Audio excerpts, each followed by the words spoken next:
Hi Andy, Marcus here from One Football. Just want to ask you about what's it been like training with Darwin Núñez. Is there anything about him that stands out so far for you? Yeah, he's tall,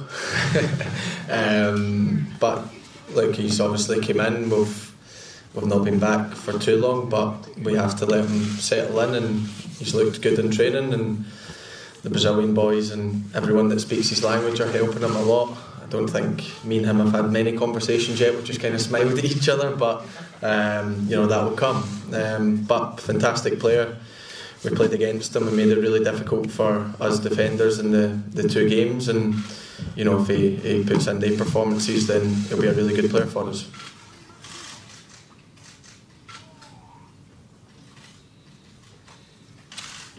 Questions for Andy?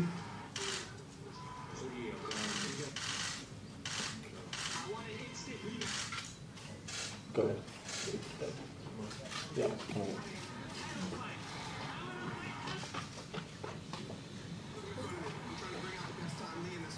Hi Andy, obviously these trips are about training and pre-season friendlies, but can you just talk about the camaraderie that's built within the squad from these trips with the long journeys and all that, just because there's few new players in the squad as well?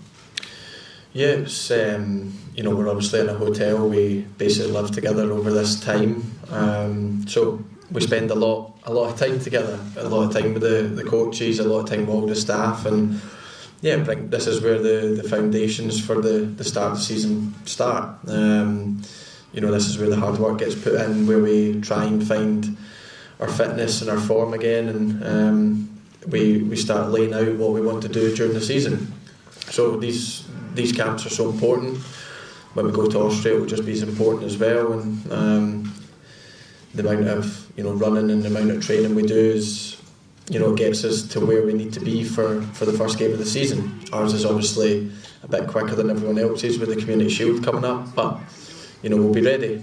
We didn't have that long off, especially the international boys, but we had a good enough time to switch off mentally, physically, and our bodies are feeling good, and it's just about getting up to speed now, and I'm sure we will be come the first game of the season.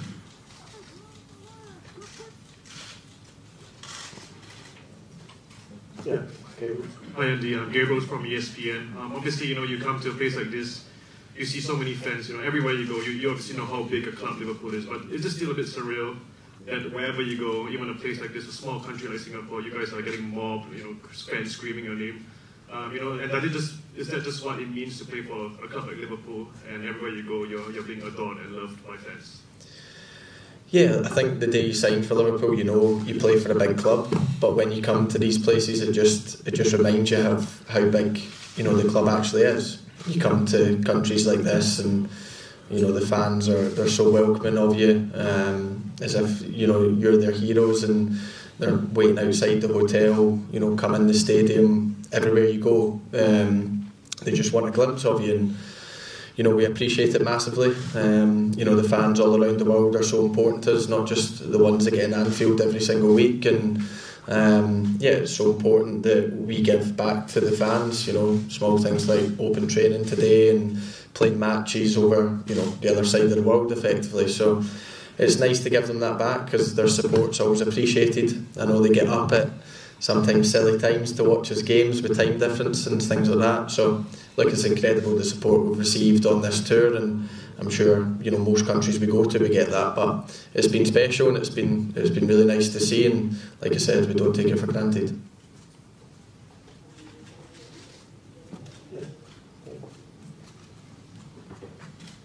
Hi Andy, Laura from the Straits Times in Singapore here. Just now you mentioned about how pre-season is important for you guys to lay the foundations for the following season, right? So last season we came really close to winning the quadruple. So is there an expectation this time to come to do that again, or is there added motivation or pressure because of that?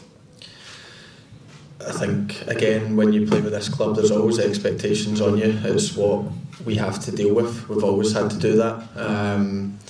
And we have expectations of ourselves. We want to be the best versions individually and best versions as a team. I think last season, large parts, we showed that. Obviously the end of the season didn't go the way we wanted to, but I think after time we can look back on it and a lot of fond memories last season, and it also drives us forward for next season. We want the feeling of lifting trophies. We had that twice last season and 2 really good days out at Wembley, and we want that feeling again. But we know it takes a lot of hard work. We know it takes a lot of determination and everyone, singing off the same hymn sheet effectively. And if we do that, then we believe we're there or thereabouts, because we've got a fantastic team when we're at our best.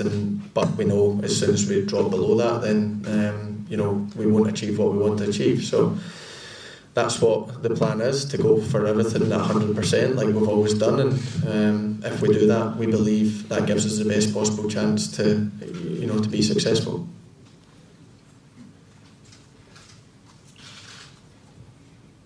Andy, you left a heat wave in the UK, so when you came down to Asia, probably that wasn't such a big shock. But what about the humidity? How's that been affecting? Jürgen's having a bit of a laugh there, so I guess it's been an issue. It's made training a little trickier, especially the tougher sessions, but it's something that's part and parcel of football. When you come over to these countries, that it's different weather. And being from Scotland, we're not quite used to that. I'm very used to the rain, not quite the humidity, but like you said, it's a heat wave back in the UK just now, so hopefully when we get back there's a little bit of rain, a little bit cooler, so it certainly makes it easier for training. But like I said, it's all part and parcel of it, training at different times, training in the dark, things like that. But it's warm all year round here, I think, and we've adapted well, and it will only help us. Training in that kind of heat will get us fitter quicker. Andy's desperate to get out to training, so anyone else? No other questions? We'll let him go. Thank you very much. Thanks very much, Andy. Thank you. Thank you. Okay, the hot